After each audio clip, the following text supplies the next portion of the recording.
And good morning, everybody. Thanks so much for joining us on this Monday morning, October 7th, my wonderful co-anchor's birthday. Hope you're having a great start as we're taking a live look at Shawano this morning. You can already see some of the leaves starting to change, just a few of them, but it looks great. It does. It looks fantastic. Very excited about the fall being here. It's crisp too. You've been waiting for fall, I haven't you? I've been asking Steve. This is your day. So politely. And maybe not even politely in some cases, for these cooler temperatures. Mm-hmm. We've had the sunshine, that's been sticking around, and now the cool temperatures as well. We talked about this a couple weeks ago. We hope that we have more than a week and a half of fall. Right. And so far, so good. Yeah. So we'll check in with him in we'll just a little bit. Steve, He's yeah, kind in of a little bit. by. He's holding by there, but we want to just jump on here, everybody, as we always do every morning. Good morning to you, and we're going to start with Consumer First Alert that Tammy provides us every week. This is something that you reported on about half a year ago, and right. it's making the rounds again because some more people are being alerted to this, right? They're getting letters in the mail. And so we had several viewers reaching out to us asking, is this a scam letter that I'm getting? I haven't heard of Change Healthcare. I don't think I've done business with them. So this is a real data breach notification, and it's pretty massive. Yeah, we first reported on this. So it was a ransomware attack that happened back in February. And you might remember there were a lot of hospitals that were impacted. There were pharmacies. It just really interrupted a lot of healthcare. And this is a company, Change Healthcare, owned by United Health Group. It's a technology company, so there's a lot of providers, a lot of companies that do business. So people are getting these notifications coming from Change Healthcare. They're telling them that their data may have been compromised in this, and it is so big. And you've got this bullet point right there that this ransomware attack in February impacted roughly 1 in 3 Americans. That makes you stop and look. Right. So people started reaching out to us, and so I went on to Change Healthcare, the real website, checked all of this out, which, by the way, we have these links at WBAY.com if you want to look for yourself. Sure. And basically what they said is we started notifying people with a letter in the mail in July, and they're doing this on a rolling basis because there are so many people impacted, right? So, really that's what you want to do. You want to verify that it's a real breach notice. You want to change your password on your health accounts that are affected on this. Make sure you're not duplicating passwords, and then really watch your statements. Watch your medical statements too, because if your medical information is being affected, one of the things is if you start to get bills for something a service you didn't have, or some medical equipment you didn't buy, those are some signs that maybe your don't information... just assume that you're missing something. Yes. That could very well be a part of this. A situation that's taking place. Sure. So yeah, we just wanted to get this information out to you. We have that and some other links, some important information, because I feel like there are so many data breaches that happen now that this is, sometimes you just might just brush it aside and say, oh, I got another one of these. But you really do need to monitor, and especially if your social security number is being compromised, your health information. And this is, they're not really telling you what in the letter, because I do have a copy of the letter. The one particular one that I have, they're just telling you that this could be compromised. So just putting that out there. All the information at WBAY.com. I'm starting to giggle because I can see Steve in our live stream popping up. You can see Mr. Bailon standing by. Very good reminders, though. Thank you always so much. And you can always tune in Fridays to make sure you see the latest Consumer First alerts to make sure you're protecting yourself, your family, and your bank accounts. Also very important. And now let's bring in Steve and show you why we're laughing a little bit, because there he is. Steve. He's always so creative with whether it's a diaper crown or a different sign or whatnot. You always come up with the best stuff, Steve, and I need to make sure I unmute him so we can actually hear him. There we go. Do you guys remember when DVD players first came out and the little DVD logo would go boop, boop? And you're always trying to get it to land in the corner, and it never would. Yeah, right, exactly. Would always try to... Well, I remember that because I am that old. I remember that too.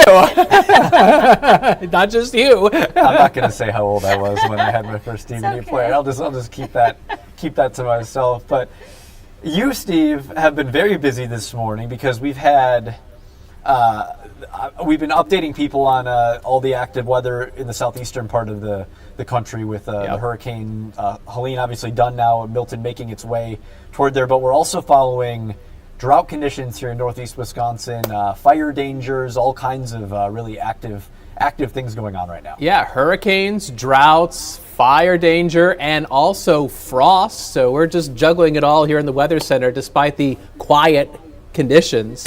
What I'll do is I will drive for just a little bit here, and Take over, my friend. Yeah, just for a short bit here. Let's show you some of the maps here. We've got a frost advisory still in effect till 9 o'clock this morning. That's for all those blue shaded counties to the north and west of the Fox Valley. And yesterday we were on the morning show with Samantha Cavalli, and we were giving people that first alert to protect your cold sensitive plants. Our lows have been in the 30s and in some places below freezing. We're at 38 right now in Oconto. It is 41 though in the Fox cities. We'll be in the 60s this afternoon, a high of 67. So despite this cold start, we will have a mild finish. It's going to be mostly sunny, and it will turn breezy again as we go towards this afternoon, which means more elevated fire danger. Latest check-in with the Wisconsin DNR, we still have high fire danger across most of the northern 2/3 of the state, although in Oconto County and up in Marinette County, where Kristen Allen was reporting live for us this morning, it's very high fire danger. So we're looking at the fire weather ingredients. Of course, we've got dry ground, dry brush. The air, the relative humidity, is going to be dry this afternoon as it dips down below 35%. And when that wind picks up, especially with gusts around 20 plus miles an hour after lunch, that can cause a fire to easily spread. So we encourage people to avoid outdoor burning and be careful using any machinery that can throw a spark. So here's First Alert Pinpoint Predictor. Today's high temperatures get into the mid and upper 60s, about a handful of degrees warmer than average for this time of year. And then tonight, our lows away from Lake Michigan and the Fox cities will fall back into the 30s, so we're probably going to have some more areas of frost. It could really happen anywhere in northeast Wisconsin, but it's more likely to the north and to the west. Bottom line, if you covered up your cold-sensitive plants last night, you probably should do it again tonight and probably for the next 2-3 nights ahead. All right, so let's talk about our next weather maker. And Emerson and Tammy were talking about this. You know, the drought continues across northeast Wisconsin. And that also goes hand in hand with more fire danger. This is going to last all this week. From Green Bay and Northeast, we have moderate to severe drought conditions, and things are not going to change anytime soon. We've got Hurricane Milton aiming towards Florida. We'll talk about that in just a second. The jet stream is buckling towards the northeastern United States. That's where they're going to get some rain, but from the Great Lakes and into the plains, it's going to be dry, dry, dry. Our forecast looks dry all the way through Saturday. Sunday, maybe there's a few showers, but it's only a 30% chance of rain. I wouldn't hang your hat on it. Otherwise, your First Alert Super 7-day forecast shows our temperatures warming through the 60s the next few days, getting up to near 80 on Friday. It's going to be another balmy Friday night for high school football games. That evening, as you're cheering on your favorite team, temperatures will be dropping down through the 60s with clear to partly cloudy skies. And Packer fans, well, you'll probably need your best green and gold jacket. It is going to be a cooler time at Lambeau Field. Around the noon kickoff against the Cardinals, 57 degrees, mostly cloudy with a slight chance of showers. So our forecast looks pretty quiet. But down towards the Gulf Coast, that is not the case. Hurricane Milton has been wobbling around the western Gulf of Mexico and is starting to get more organized. It is a Category 4 hurricane, a major hurricane now. According to the National Hurricane Center, the maximum sustained winds, whoa, I'm just seeing this for the first time, now getting up to 150 miles an hour. And it's heading towards the northern shore of the Yucatan Peninsula, where hurricane warnings are now in effect. So Milton is going to take a very unusual path, heading to the east. You don't see many hurricanes going in this direction, but the upper level winds will push this east and then northeast and unfortunately aim it right towards central Florida. Probably a Category 3 storm when it makes landfall late Wednesday in central Florida. Look what's in the crosshairs. Tampa, Orlando, that's a very heavily populated area of Florida. They could get over a foot of rain in some places, a high storm surge.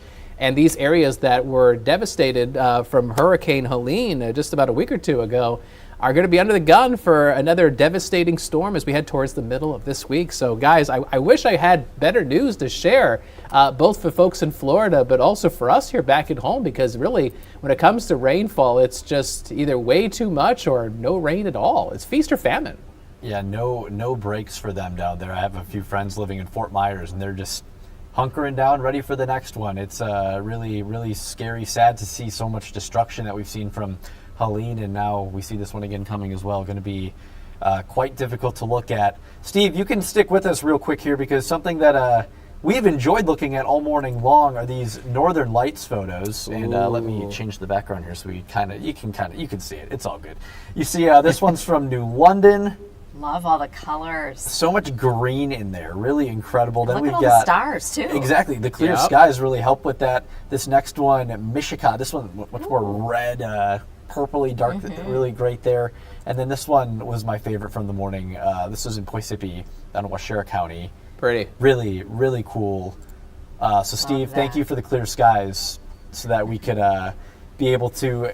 Our viewers could at least go out, because we're always sleeping at that time. So the viewers could at least get out there and see it and send them in. And if anyone watching this has some cool photos, make sure you're always sharing them, WBAY.com/photos. We would love to see them. Steve, you and I have the 9 o'clock show coming up in about 18 minutes. So we're going to go get ready for that. Tammy's going to go enjoy the rest of her birthday. Yeah, Tammy, go do something fun today. Go eat some cake that you guys were so There you kind go. to Eat some cake, get. enjoy some sunshine, and Thank you. hopefully everybody at home enjoys their Monday. And we'll be back bright and early tomorrow, 4:30, for Action 2 News. So make sure to tune in then, and tune in for mid-morning at 9. Steve and I will be there with all the latest updates as well. So have a great day, everybody.